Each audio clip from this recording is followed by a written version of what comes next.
HOA. Karen's laugh was a chainsaw, loud and grating, slicing through the quiet of the Maple Grove parking lot. She stood over the handicap parking sign like a conqueror, her meaty hands gripping the pole as if it personally offended her. The sign, cemented into the ground, marked the only accessible spot near the community Centera lifeline for people like me, who rely on a wheelchair to navigate a world that doesn't always bend to our needs. But Karen, in her fluorescent floral dress that screamed, "I demand attention," didn't care about lifelines. She cared about her SUV fitting closer to the entrance for her book club meeting. "Ridiculous," she muttered, loud enough for the whole lot to hear. "These spots are always empty. Who even needs them?" Her voice dripped with disdain, as if disability was a myth she refused to entertain. I watched from my van, parked 2 spaces away, my hands tightening on the armrests. The elderly man next to me, Mr. Thompson, leaned on his cane, his eyes narrowing. He'd been coming to this center for years, his arthritis making every step a negotiation with pain. Karen's words hit like a slap. The conflict was inevitable. Karen wasn't just moving a sign.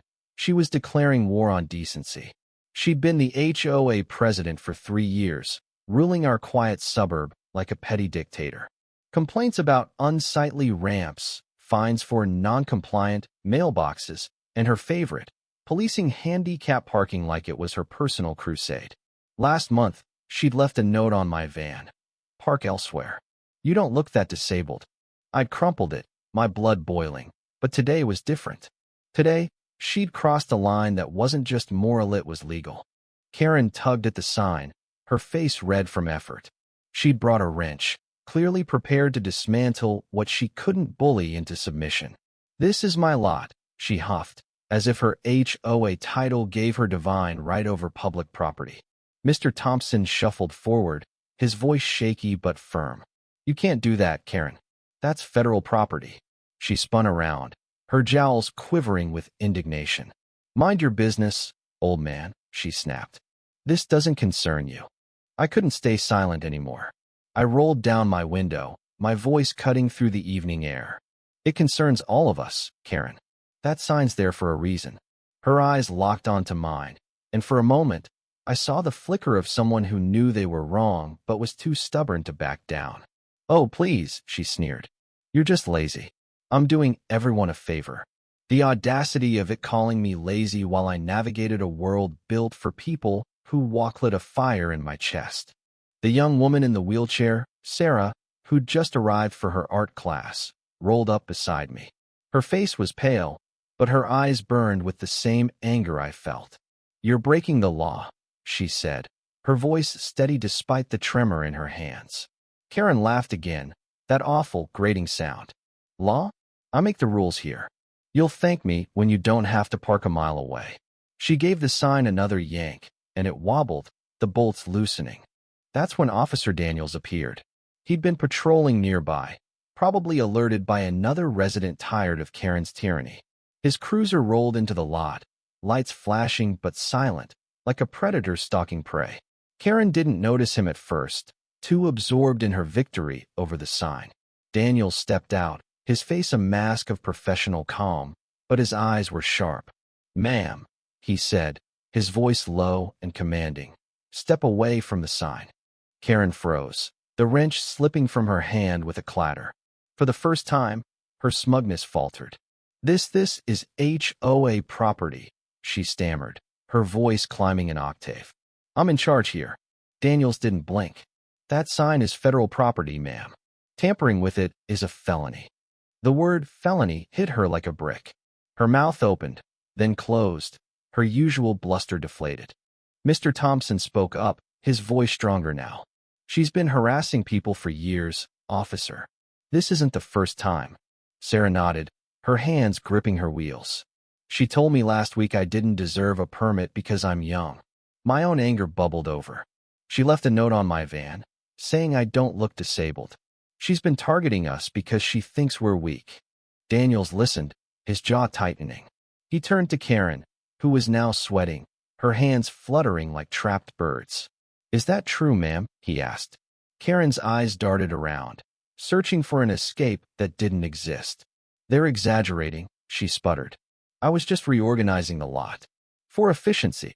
The lie was so flimsy it almost made me laugh. Almost. The officer didn't buy it either. He pulled out his handcuffs, the metal glinting in the fading light. "You're under arrest for tampering with federal property and violating the Americans with Disabilities Act." Karen's face crumpled, her bravado replaced by panic. "Arrest? You can't am the HOA president," she shrieked, as if her title was a shield. Daniels didn't flinch. He cuffed her hands, her wrists straining against the metal, and led her to the cruiser. The parking lot was silent now, save for the hum of the cruiser's engine. Sarah let out a shaky breath, her eyes meeting mine. "She had it coming," she whispered. Mr. Thompson nodded, a small smile breaking through his weathered face. "Karma's a fine thing," he said. I couldn't argue. Watching Karen's SUV get towed an hour later parked illegally in the very spot she'd tried to claim was the sweetest kind of justice. But it wasn't just about Karen's arrest. It was about what she represented. The arrogance of people who think they can rewrite rules to suit their convenience, who look at others' struggles and see only weakness.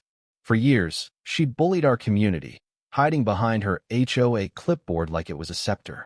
She'd fined people for planting unapproved flowers, shamed families for messy lawns, and made life harder for anyone who didn't fit her narrow idea of normal. This moment, her downfall, wasn't just a victory for Use It, was a reckoning.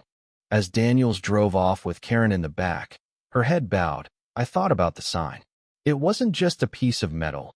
It was a symbol of access, of dignity, of the fight for a world that doesn't exclude people like me, Sarah, or Mr. Thompson. Karen had tried to erase that, but she'd failed. The sign stayed, and so did we. Later that night, I heard the full story from a neighbor who'd been at the station. Karen had tried to talk her way out, claiming it was all a misunderstanding, but the evidence was ironclad. The wrench, the loosened bolts, the witnesses. She faced federal charges, and the HOA board was already drafting her removal. For the first time in years, Maple Grove felt like it could breathe.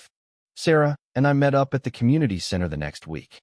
The handicap spot was still there, the sign gleaming under a fresh coat of paint.